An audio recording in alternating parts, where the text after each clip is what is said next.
Kamu tahu, gigi bungsu alias gigi yang sering banget bikin masalah karena posisinya yang kayak gini nih.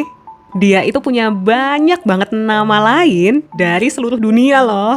Bahkan sebetulnya istilah gigi bungsu sendiri itu juga adalah nama lain dari gigi geraham ketiga kita. Nah, kalau di Indonesia memang seringnya disebut sebagai gigi bungsu. Karena gigi geraham ketiga kita ini tumbuhnya telat sendiri, sekitar kita usia 18 sampai 25 tahun. Itu kenapa? Karena mirip kayak anak bontot ya, yang lahirnya tuh paling telat sendiri. Kalau di Indonesia, gigi geraham ketiga sering disebut sebagai gigi bungsu. Nah, beda lagi sama di Inggris. Kalau di Inggris, gigi geraham ketiga ini disebut sebagai wisdom teeth atau gigi kebijaksanaan. Karena gigi geraham ketiga ini kan tumbuhnya ketika kita udah dewasa ya. Dianggapnya usia-usia segitu kita tuh udah mulai bijaksana. Itu kenapa kalau di Inggris gigi geraham ketiga disebut sebagai wisdom teeth. Tapi kamu setuju nggak kalau di usia segitu kita tuh udah mulai bijaksana? Oke, lain lagi sama di Korea. Gigi geraham ketiga ini disebut sebagai sarangni. Iya, serius. Dipanggilnya tuh sarang nih. Sarang itu artinya cinta, nih itu artinya gigi. Jadi, sarang nih artinya adalah gigi cinta.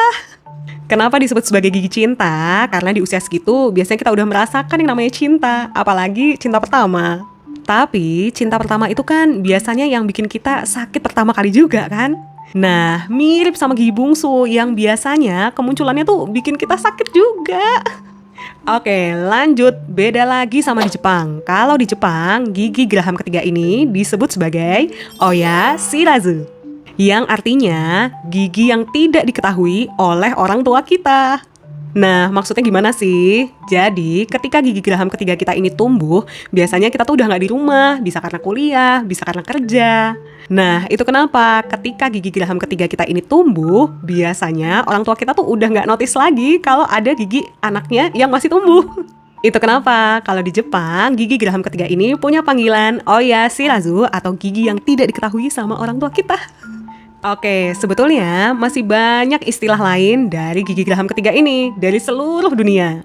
Tapi biasanya artinya mirip-mirip sih antara tentang gigi kebijaksanaan atau gigi yang menandai bahwa kita tuh udah dewasa. Jadi selamat deh kalau kamu udah dewasa, kamu gak cuma dapet KTP, SIM, tapi kamu juga dapet gigi bungsu.